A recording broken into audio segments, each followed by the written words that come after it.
en el área en la que estamos como contadores, la certificación es lo que te pone al día. ¿Por qué se provoca un saldo a favor? Y aquí es donde viene el origen y la circunstancia del poder recuperarlo, ¿no? Desde luego el SAT te va a pedir que demuestres que ese saldo a favor está relacionado con actividades grabadas. Pues habrá que ver la trazabilidad, cuál es el plan de negocios financiero que tiene la compañía para ver si conviene solicitarlo en el momento en que se genera. A la fecha no tenemos reglas. No hay reglas. No tenemos reglas del juego. Te dicen que sí, pero no te dicen ni cómo. Así es.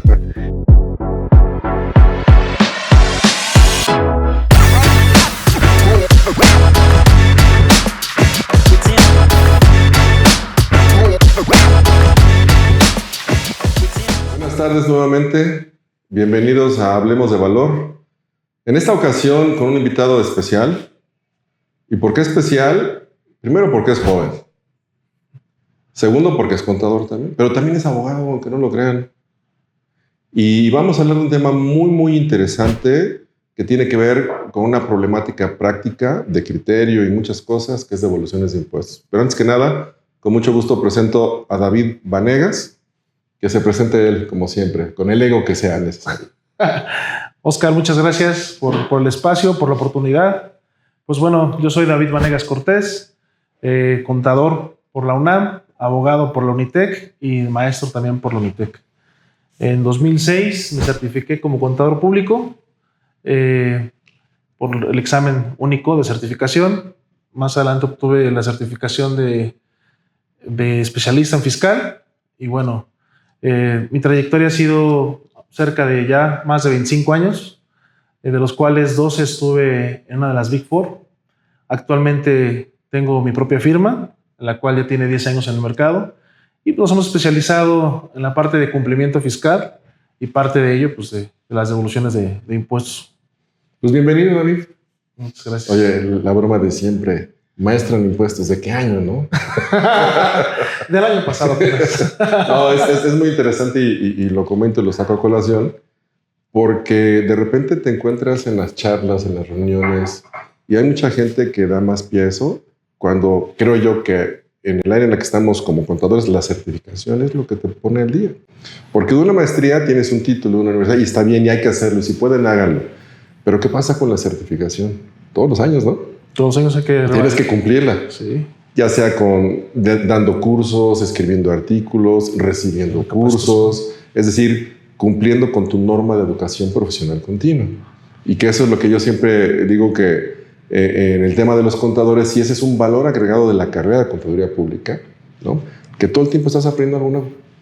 Y no necesariamente temas fiscales, también tenemos que decirlo, porque el contador está metido en muchas cosas. Ya lo hemos visto, precios de transferencia. Ya viene la certificación de precios de transferencia. Todavía no está, pero ahí viene. Sí. En tema de evaluaciones, la parte financiera, el auditor, ¿no? Prevención del lavado de dinero también. Prevención del lavado de dinero. Es decir, es un ámbito muy grande. Y en esta ocasión en particular, vamos a platicar sobre devoluciones de impuestos, mi querido David. Así que, ¿qué es lo primero que se te ocurre? Digo, devoluciones de impuestos, y solo como un pequeño antecedente, ojo, ¿qué nos dice el código? Son contribuciones que se dividen en impuestos, aportaciones de seguridad social, derechos y aprovechamientos. Y ahí, oye, ¿yo puedo solicitar devoluciones de derechos? Pues también, ¿no? ¿Qué opinas, abogado? Sí, yo creo que los saldos a favor que tienen las empresas es su derecho solicitarlos en devolución, ¿no? Por ahí se ha escuchado que la autoridad no devuelve. Yo difiero de que no devuelva, porque sí devuelve. Desde luego pide información adicional que en ocasiones puede ser excesiva. Sin embargo, me ha tocado en algunas ocasiones tener por parte de la autoridad un cuestionario que te cuestiona acerca de cómo conociste a este proveedor, cómo llegaste a él, qué tipo de servicio contrataste o qué bien recibiste. Entonces, si nosotros tenemos una relación estrecha para la contratación de servicios con nuestros proveedores, deberíamos conocerlos y deberíamos tener la confianza, ¿no?, de eventualmente solicitar información que compete o que ellos en su cancha tienen, ¿no? Muchas veces el SAT dice, oye, necesito que me des la declaración de pago de impuestos de tu proveedor. Obvio, no la tenemos, ¿no? Ni como parte del código estamos obligados a conservarla. Pero si tenemos una relación estrecha con nuestros proveedores y si no lo conocemos o o estamos por hacerlo, sería importante sí poder llegarnos de esa información y proveerla, ¿no? Déjame irme un paso atrás. ¿Por qué se provoca un saldo a favor? Y aquí es donde viene, creo yo, el origen y la circunstancia del poder recuperarlo, ¿no? ¿Qué es un saldo a favor? Está el pago de lo indebido. Oye, tenía que pagar 10 y pagué 20, me equivoqué. Correcto. Te lo demuestro, lo reclamo. Oye, normalmente, ¿qué es lo más común que tenemos? Saldos a favor de impuesto al valor agregado, ¿no? Oye, ¿por qué? Oye, ¿porque tengo menos ingresos que gastos? Pues no necesariamente. Porque tengo ingresos que no están grabados. Correcto. O que están grabados a la tasa del cero o que no son sujetos. Y son distinciones que hay que hacer, ¿no? Y entonces eso implica una planeación. Pero en tu experiencia, ¿cuáles son las industrias que normalmente tienen saldos a favor recurrentes? Por la actividad, por el modelo de negocios.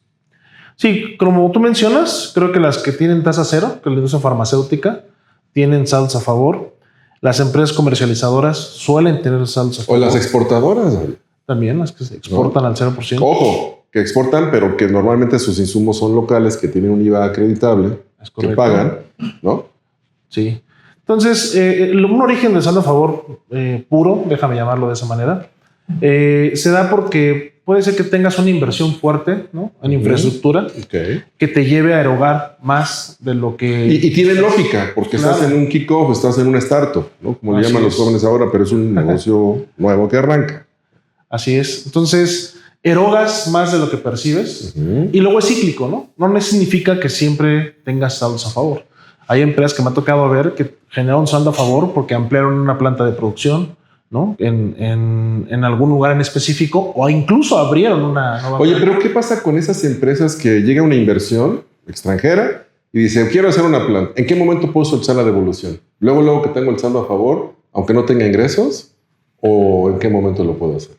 Pues mira, el derecho lo tienes en cualquier momento, ¿no? Desde luego el SAT te va a pedir que demuestres que ese saldo a favor está relacionado con actividades grabadas. Y con la generación del ingreso. Exacto. Porque todos tus gastos, teóricamente, son para que te provoque un ingreso. Es correcto. ¿No? Están dirigidos, orientados para que generes ingresos. ¿Y cuál sería la recomendación? ¿Lo dejo ahí guardadito y lo recupero después contra el flujo y lo mato con el trasladado? ¿O qué hago? Pues mira, tienes 5 años y va a ser muy importante ver la trazabilidad de la operación de la compañía, ¿no? Pues habrá que ver la trazabilidad, cuál es el plan de negocios financiero que tiene la compañía para ver si conviene solicitarlo en el momento en que se genera. Tiene 5 años para que no prescribe solicitarlo o irlo acreditando conforme se vayan dando los flujos en el corto a mediano plazo. Sí, ahora nos enfocamos al impuesto al valor agregado porque es el más común, ¿no? Sí. Hay también saldos a favor de impuesto sobre la renta. Correcto. ¿No? Propio. Difícilmente encontrarás un saldo a favor de ISR retenido a terceros. Y si lo hiciste, ve tu administración, cambia de contador o ve porque tienes ahí un problema. ¿No? Sí. ¿Estás de acuerdo? O sea, eso no puede ser. Pero en los saldos a favor del impuesto sobre la renta, ¿tú consideras que hay un tratamiento especial o diferente al tema del saldo a favor del IVA? Sí, porque son documentaciones distintas y momentos diferentes. Okay. Entonces, la forma en que lo puedes aportar es diferente. Yo siempre recomiendo a las empresas, si tienes un saldo a favor de ISR, hubo una mala planeación, ¿no? ¿Por qué? Porque pues, tienes un momento a partir del segundo semestre, que es de julio en adelante, de solicitar la disminución del coeficiente de utilidad. Y en consecuencia, no llegar al cierre del ejercicio y tener un pago en exceso. Claro. Entonces, si tienes una planeación correcta y adecuada, puedes a partir de julio solicitar una disminución del coeficiente. Y no solo en julio, puede ser en agosto, en septiembre, en octubre, haciendo una proyección de los meses ya transcurridos reales y los estimados. Y me ha tocado a mí en la práctica que en la mayoría de los casos el SAT te concede la reducción del coeficiente y pagas lo que tengas que pagar. Oye, pero no te ha pasado de repente que, oye, pero ¿por qué tengo impuesto sobre la renta si tengo pérdidas financieras? Oye, a ver tu balance, ¿cómo están tus pasivos? ¿No? Sí, claro. No, pues es que tuve que pedir un préstamo. Pues eso te genera algo que se llama ajuste anual por inflación acumulable, correcto, que es una partida de ingreso en la conciliación contable fiscal por la que vas a pagar un impuesto. Y tú lo dijiste, mala planeación. Así es. ¿No? Y cuidado, porque si estás muy apasivado y si es de partes relacionadas, corres el riesgo de que tus intereses no sean deducibles por la regla de capitalización delegada, ¿no? Es decir, que tengas más intereses derivados o provocados para no pagar impuesto sobre la renta, no tener utilidades. Y todo se resume, si se fijan, a un tema de planeación, ¿no? Oye, pero ese saldo a favor, ese saldo que se provoca por el planteamiento que hace David, en donde hubo una planeación y pagué pagos provisionales de más, ¿lo puedo recuperar? Claro. Oye, ¿lo puedo compensar? Porque, ojo, hay que decir que una forma de recuperar un saldo a favor, un pago de lo indebido, es vía una compensación. Pero se limitó hace un par de años, ¿no? Platícanos de eso. Es correcto. Sí, la compensación ya no es universal, ¿no? Como decíamos, decir que podías aplicar ISR contra IVA.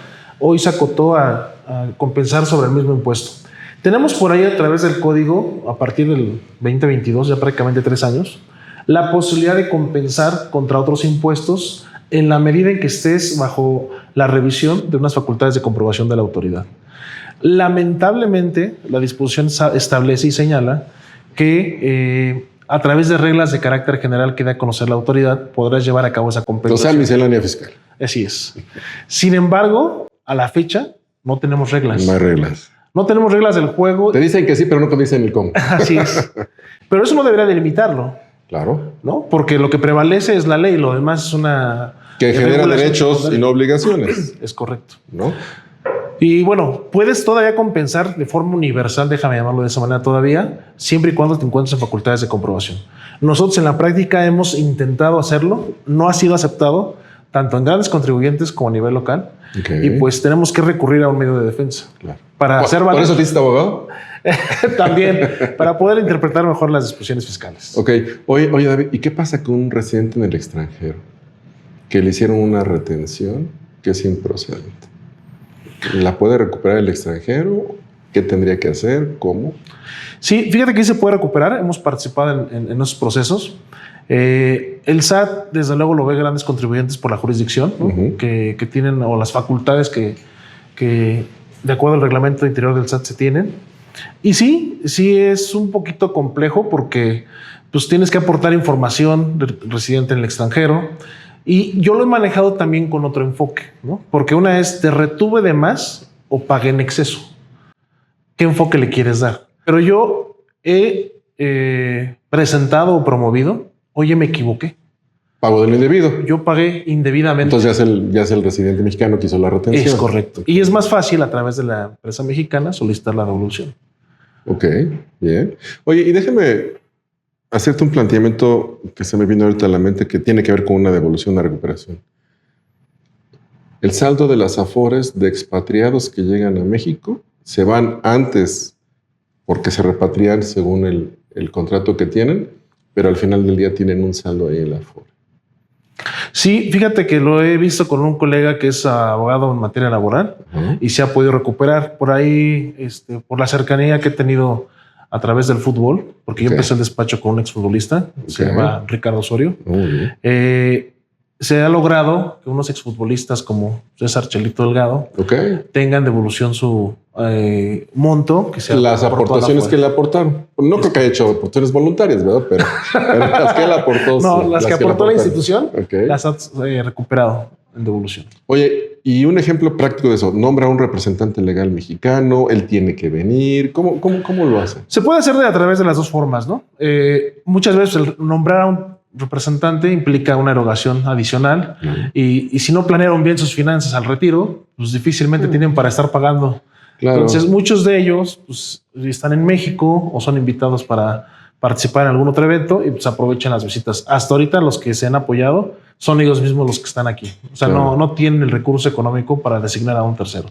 Pero digo, las disposiciones lo establecen y lo puedes llevar a cabo. Y ojo, no nos estamos desviando del tema. Estamos hablando de recuperación de dinero que controla el gobierno en alguna institución gubernamental, ya sea porque pagaste, porque te retuvieron y porque es un derecho constitucional. Correcto. ¿No? Entonces, en ese sentido, tocamos ya al residente mexicano, hablamos de persona moral, pero la persona física pues también puede, ¿no? ¿Qué es lo más común? No nos dejemos llevar con que son automáticas las devoluciones de personas físicas, porque eso es teoría, ¿no? Oye, pues en la práctica, sí, cuando el saldo a favor es pequeñito. Sí, correcto. ¿Qué te gusta? ¿Hasta 10, 15 mil pesos? 10 mil pesos. ¿No? Pero cuando tu declaración anual tienes una devolución, un saldo a favor, porque tuviste deducciones personales adicionales, ¿no? Porque básicamente los saldos a favor en personas físicas es por eso. Sí. Porque hiciste una donación, porque aplicaste el decreto de colegiaturas, o inclusive hiciste una aportación adicional o generaste un plan de retiro privado. Así ¿no? es. En donde tienes ahí derecho a una deducción de unos 50,000 pesos adicionales, etcétera, etcétera. Intereses hipotecarios. Hipotecarios y demás. ¿Qué eso qué implica? Control, buena administración, llevar las cosas bien, saber qué hiciste, cómo lo hiciste, cuándo lo hiciste y dónde lo pusiste, ¿no? Entonces, ahí, ¿cuál sería el procedimiento de la devolución? Pues, como dices, justo este año sufrimos o vimos que la devolución automática no fue tan automática como había sido en años pasados. Así es. Entonces, pues hay que presentar el formato electrónico de devolución, hay que aportar estados de cuenta, hay que aportar a veces comprobantes fiscales. Lo que me he percatado es que no tenemos la cultura, ¿no? O la disciplina. Pedimos el comprobante fiscal en un horario médico, ¿no? Hospitalario, inclusive como es donativos, y resulta ser que la forma de pago, el método de pago dice efectivo. Y se hizo con transferencia o incluso con tarjeta de crédito o débito. Entonces, pues simplemente ven el nombre, el RFC, la descripción, el monto y se acabó. Oye, pero viene precargada eso en tu declaración, ¿no? En la mayoría de los casos sí, pero me ha tocado ver que no, que muchas veces no está cargada esa información por actualizaciones del sistema, por lo que gustes y mandes. Entonces, sí es importante contar con el respaldo. Y lo puedes reclamar, ¿no? Porque si tú lo tienes y no aparece, oye, tú lo sumas, ¿no? Así es tu derecho. De hecho, a mí me ha tocado ver algunos casos este año que pasó en donde el ejemplo que tú pusiste, está un donativo y todo, pero pagado en efectivo. Y entonces en la precarga dice donativo a tal institución, no deducible, ¿por qué? Pagado en efectivo. Porque superó el tope, ¿no? Oye, ¿cómo le hago para corregirlo? ¿Lo puedo corregir?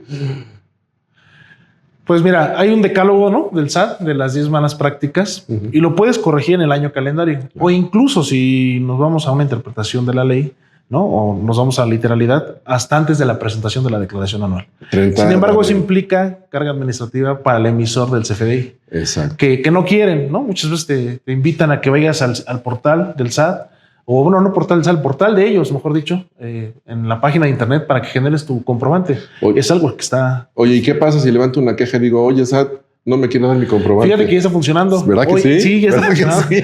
Porque aparte tienes de enero a diciembre. Claro. A lo mejor tuviste una erogación en el mes de febrero. Quizá después de esta charla se dan cuenta y dicen, oye, puedo solicitar mi comprobante. ¿Sí? Y te regresas y dices, oye, doctor, necesito mi comprobante. Oye, no es que ya pasó el mes. No importa, estamos en el año. La ley dice esto. Así es. Oye, es que la miscelánea sí, pero esa genera de hecho obligaciones y a mí no me da el derecho, entonces yo la necesito. Ah, ¿no? ¿Te acuso con el SAT? Así es. Y en 2 padres le llega vía buzón tributario y el contribuyente tal dice que no, entrégale su OC y te lo tiene que entregar. Así es. ¿No? Sí, estamos llegando a un punto que comentaba desde un principio de la charla, materialidad, control, ser más administrados y responsables de tus cosas. Siempre nos quejamos, es que pago muchos impuestos. Oye, pero si tú como persona física eres ser humano, sí. ¿Te enfermas? Sí. ¿Vas al seguro social? No siempre. Oye, ¿puedes pagar un doctor privado? Sí. ¿Y por qué no le pides un recibo de honorarios? Es que me dice que pague en efectivo, ¿no? Antes de ir, dile, oye, yo necesito hacerte una transferencia, que me recibo, porque eso es deducible de tus impuestos. Es correcto. Y eso quiere decir que puedes tener, no solamente que tú pagaste a través de tu patrón, o tú como profesionista el impuesto al SAT, o a quien sea, pero si tienes ese gasto, te puedes generar un saldo a favor. ¿Por qué? Porque el impuesto no se paga sobre el ingreso. El impuesto se paga sobre la utilidad. Es decir, ingresos menos gastos o deducciones personales en el caso de personas físicas subordinadas, pues entonces si te retienen tu impuesto de manera mensual sobre tu ingreso sin deducciones, cuando lleguen las deducciones, ¿qué va a pasar? Te retuvieron de más. Y eso es un saldo a favor. Entonces, disciplina, como dice David. Y ojo, hablamos de mexicanos, pero mezclamos extranjeros. Oye, ¿y qué pasa cuando a un extranjero le haces una retención? Ya lo comentamos que sí lo puede ser o no, y lo puedes dar el tratamiento, ya sea como me equivoqué, pagué de más o no.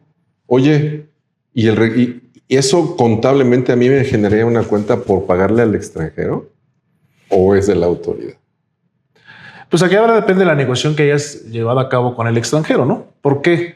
Porque si tú asumes la responsabilidad de que tú retuviste de más, pues la obligación es tuya con el saldo. Es uno de tus mejores clientes, ¿no? Sí. Y te compra, y como las operaciones que tiene, luego te pide otras cosas. ¿Lo haces o no lo haces? No, claro, definitivamente. No, sí. Digo, es importante también que lo veamos en ese contexto, porque toda operación de impuestos, inclusive, toca registro contable, ¿no? Sí. Normalmente en cuentas de balance, en retenciones. Oye, el impuesto propio, pues a resultados, ¿no? No como partida deducible, pero ahí está, que juega mucho. Y mucha gente no hace la provisión del impuesto. Y ese resultado te sale raro, ¿no? Sí, es correcto. Porque no hay provisión de impuestos, si tienes empleados no hay provisión de PTU. Pongan las provisiones. Y luego al final del día también ni siquiera meten la reserva legal, ¿no? ¿Cuántos estados financieros no has visto que oye, y la reserva legal? ¿Qué es eso? ¿No? Sí, informes del comisario. No existen, pero como no hay sanción, ¿no? Es correcto. Pero tiene que ver con un tema de educación. Y David, vamos a entrar a un tema un poquito ya más práctico para poder compartir con la audiencia tips sobre qué debemos de tomar en cuenta una devolución. Resulta que ya te diste cuenta que este mes, porque tuviste operaciones a tasa cero, y aparte tuviste una aportación de capital que te permitió hacer una nueva inversión y generaste un saldo a favor de $1,000,000 de IVA que sí lo necesitas recuperar. ¿Cuál es el primer paso a seguir? Mira, en cuestión de, como tú comentabas, de tips, yo lo pondría en 3 pilares, ¿no? Y que me ha funcionado en la práctica incluso. Uno de ellos, que ya lo señalaste, es la materialidad, ¿no? La materialidad de las operaciones, que es un concepto indefinido, indeterminado, que nadie lo sabe y cada quien lo entiende como... Y que no está en ningún lugar. Salvo cuando la autoridad te lo dice, oye, no demostraste la materialidad, dime qué es, ¿no? Así es. Pero creo que dependiendo de la transacción o la operación, se puede buscar información que pueda robustecer que esa operación se llevó a cabo, ¿no? Oye, David, pero podríamos decir entonces que la materialidad, con este último comentario, dices que se llevó a cabo. O sea, la autoridad asume que estamos haciendo operaciones que no son reales.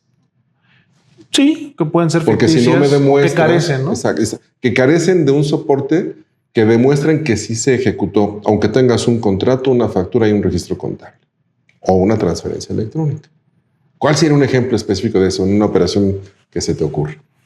Por ejemplo, han cuestionado mucho las ampliaciones de infraestructura en las empresas. ¿Qué? Entonces, oye, ¿quiénes son los que hicieron el proyecto de construcción? Una nueva bodega o ampliación de la oficina. O incluso servicios de seguridad, ¿no? Okay. ¿Por qué? Porque lamentablemente algunas empresas han vulnerado los derechos de los trabajadores. Okay. Entonces, pues oye, voy a iniciar con este proceso de ampliación de una planta, tómale fotos en los procesos que vas. Al final del día, tú estás evidencia filmográfica, fotográfica y de video. Es correcto. Y se la tendrías que pedir a tu proveedor, al arquitecto o a la empresa que contrates, o tú mismo hacerlo, o los dos. Yo diría que es un trabajo conjunto. Okay. A tu líder de proyecto es a mí, tienes que verificar que todo se haga. Sí, que de alguna forma lo hacemos o se tiene. Porque si no, entonces, ¿cómo le exiges al que te está desarrollando la ampliación que va en tiempo? Tú recibiste en su momento a lo mejor un proyecto que dice va a durar 6 meses. ¿Y a poco te vas a desentender y el mes 6, ya quedó? Pero ¿sabes qué pasa, David? Y me parece que hay que puntualizarlo y compartirlo. Eso pasa en las empresas que tienen orden. Sí. Y que son grandes o medianas, grandes. ¿Qué pasa en las pymes? Somos desordenados. Sí. Tenemos que cambiar la cultura. Es correcto. Y es importante que entendamos esto porque, a ver, tienes un teléfono celular, todo el mundo tiene un teléfono celular, pues encárgale a alguien que tome la foto. No vas a tener un líder de proyectos porque te sale caro y demás, pero oye, si está tu gente ahí, pues dile, oye, encárgale que empiece a hacer. Y transmiten ellos la cultura de la responsabilidad, de la empatía y de la integración de la materialidad. Es correcto. ¿No? ¿Qué más, David? Sí, otro pilar para mí es el origen de los recursos, ¿no? Tú comentabas incluso, oye, hay una aportación de capital. El SAT solicita el estado de cuenta del socio accionista, persona física o moral, nacional o extranjero, que se vea la salida del dinero y cómo ingresa el dinero en México. Entonces hay que hacernos de la documentación soporte del extranjero o del accionista. Oye, ¿qué pasa si no la tengo? Hay que solicitarla. Y corre el riesgo de que me digan que no. Entonces puede ser un motivo que me porque rechace. No es suficiente el acta de asamblea donde se reconoce el incremento del capital ni el registro contable. Porque normalmente llega el dinero hacia aportación de capital. ¿Y cuándo es la asamblea? Normalmente cuando me la piden, ¿no? Cuando Sí. tengo que actualizar los libros. Es correcto. No, existe la figura de resolución fuera de actas de asamblea, que Sí, las puedes rúas, recurrir las a famosas ella. rúas. Exactamente, puedes recurrir a ella y poder documentar y soportar que se llevó a cabo. También digo, hay que ver cuáles sí deben de ser protocolizadas y Claro. cuáles no. Sí, por costo también, ¿no? Es correcto. Pero el tema importante de tu recomendación es evidencia documental. Sí, ya ves que en las normas de información financiera dice evidencia suficiente y competente. Eficiente y competente. Suficiente en cantidad, competente en calidad. Que ese es parte del argumento del SAT. Porque, ¿qué te dice? Tu contabilidad debe estar creada con base en las disposiciones fiscales, pero como manera supletoria, las normas de información financiera. Así Y es. eso que acabas de comentar es bien importante porque ese puede ser el elemento detonador de la materialidad. Evidencia competente suficiente. Perfecto. Así es. ¿Y el tercer pilar, David? El tercer pilar es que tus proveedores se encuentren al corriente en el cumplimiento de sus obligaciones fiscales y no se encuentren en la lista del 69 del código, que es decir, las famosas listas negras, ¿no? ¿Por qué? Porque yo creo que muchos de los proveedores, aunque no sea su intención, pueden estar hoy por hoy en esta lista negra porque puede estar no localizado o porque simplemente dejaron de operar por motivo de pandemia. Muchas empresas ya no sobrevivieron a la pandemia. Entonces, si tú solicitas un saldo a favor del 2020, ahorita que tenemos 5 años, y el SAT te dice, oye, quiero conocer el proveedor David Vanegas que te prestó el servicio en aquel entonces, pues David Vanegas ya no está al corriente, no sobrevivió la pandemia. Entonces ya metiste en problema a la persona que solicita en devolución del saldo. Claro. Pero a lo mejor no fue intencional. Sí, circunstancial. Se fue circunstancial. Pero la autoridad no tiene la circunstancia. No. Pero pues es parte de... Pero entonces la recomendación la podríamos resumir en el presente es haz un buen KYC, una revisión no solamente de tus clientes, sino de tus proveedores. Es correcto. Y recurrentemente pídeles orden de cumplimiento, su cédula de situación fiscal, comprobante de domicilio. Pero tal vez con lo que dices es muy importante, oye, que estés verificado y que estés localizado. Sí. ¿No? Un screenshot. Oye, si no me lo entregas, pues no puedo hacer negocio contigo, cuate. Porque al rato que me lo pida la autoridad, pues ¿qué vamos a hacer, no? Sí, y es un tema de disciplina y vas a encontrar mucha resistencia. Yo creo que son mejores prácticas también. Y correcto. Yo no sé si tú lo has visto, pero yo siento que esto está permeándose poco a poquito. Porque ya cuando tú llegas, quiere factura así, mándeme su cédula de situación fiscal, ¿no? Lo primero que te piden, ¿no? Ok. ¿Qué otro pilar tenemos aquí, en tu opinión, David? Pues básicamente con esos tres, digo, desde luego hay que aportar información. Platicaba previamente con Leo que pues hay que tratar de darle la información que sea digerible para el que la va a revisar, ¿no? Okay. Imagínate también hay que ser empáticos, ¿no? Sí.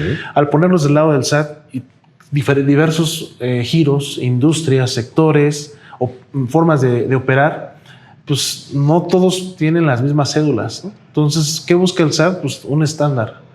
Y cuando te llega el requerimiento, te pone el orden, ¿no? RFC, nombre, importe, te da la guía. IVA, ¿sí? Cúmplela. Se acabó. Ahora, yo me puedo anticipar a esa guía. Es decir, yo si conozco, hay una ficha de trámite, evidentemente, aparte de lo que dice la ley y demás, y si yo le entrego un flujo de efectivo y le entrego el amarre de mis CFDIs en método PPD con el complemento de pago, y al mismo tiempo los que son PUE con amarre del estado de cuenta de bancos, ¿no? Uh-huh. Y le amarro el 80%, porque ya empezamos a temas de materialidad, ¿no?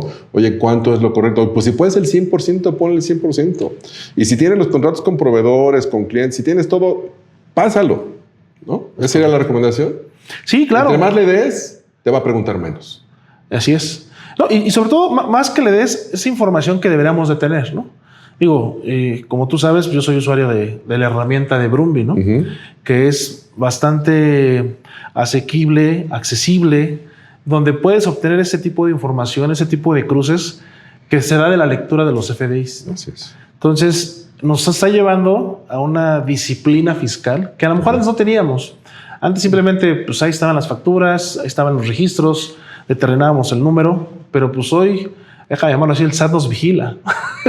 Entonces, si ya tiene la información y nosotros tenemos acceso a ella... Desde pues el momento que timbras una manejarla. factura ya supo que la facturaste. Así es. Y desde el momento que te timbran una ya supo. Por eso los requerimientos de cruce de información, ¿no? Pero tienes mucha razón. Y la verdad, en ese sentido, yo lo que te diría es... Dijiste una palabra que me parece que es un parteaguas en todo esto. Empatía. Sí. En el pasado, y muy tontamente, en mi opinión, ya en épocas recientes, es... Oye, no, manda la información y que la autoridad la ordene, ¿no? No, te la tiene que dar y se le vence el plazo. Eso, no, yo creo que no hay mejor premio el que en los plazos, y ahorita comentarás los plazos de las devoluciones, que cuando presentas tú una solicitud de devolución, que a lo mejor te hagan un requerimiento, porque la autoridad tiene derecho a 2. Correcto. Con que te hagan uno, complementes información y en el término del plazo tengas tu transferencia electrónica con tu dinero y que te llegue en el buzón tributario tu aviso de autorización. Oye, ¿cuánto tiempo puede tardar en esto, David, en los tiempos? Mira, cuando el SAT no ha recibido de algún contribuyente una solicitud de devolución en un periodo de 3 años o más, se encuentran obligados por regulación interna a hacerte una revisión profunda. Okay. Entonces, ¿Qué es revisión profunda? Para que nuestros escuchas vayan entendiendo un poquito eso. ¿Es una auditoría abierta realmente? No. A ver, no se espanten. Es una auditoría, no deja de serlo, de una revisión que el SAT tienes que darte a conocer con el SAT. Oye, yo soy esta empresa, yo me dedico a esto, estos son mis productos, mis principales competidores, mis principales proveedores, tengo esta plantilla laboral, tengo presencia en el mundo o en la República. Es como tu carta de presentación. Sí. Es como ir al doctor y confesarte. Ir al sacerdote también y decirle esto es lo que tengo y esto es lo que puedo y esto es lo que quiero. Es correcto. Okay. Entonces, el proceso está la devolución, que muchas veces los corporativos tienen la presión de tener ese flujo de vuelta. Porque se comprometen para los números y para los bonos. No nos hagamos, pero esa es otra historia. Luego lo discutimos. Entonces, yo siempre he recomendado promover una solicitud de devolución con este antecedente que te platico y dura en un proceso de 4 a 6 meses. Okay. ¿El proceso de la auditoría de la revisión profunda o ya de la devolución? Y ya en total, en su conjunto. Okay. ¿Por qué? Porque sabemos que con base en el código la autoridad también tiene derecho a ejercer facultades de comprobación por el saldo a favor. Entonces muchos dicen, presenta 3. Yo, en el pasado hemos presentado, no, hay que presentar una. ¿Cuál es la consecuencia? Que el SAT te abre facultades y entonces puede ir hasta 1 año. Porque eso dice el código, ¿eh? Eso dice ¿quieres devolución?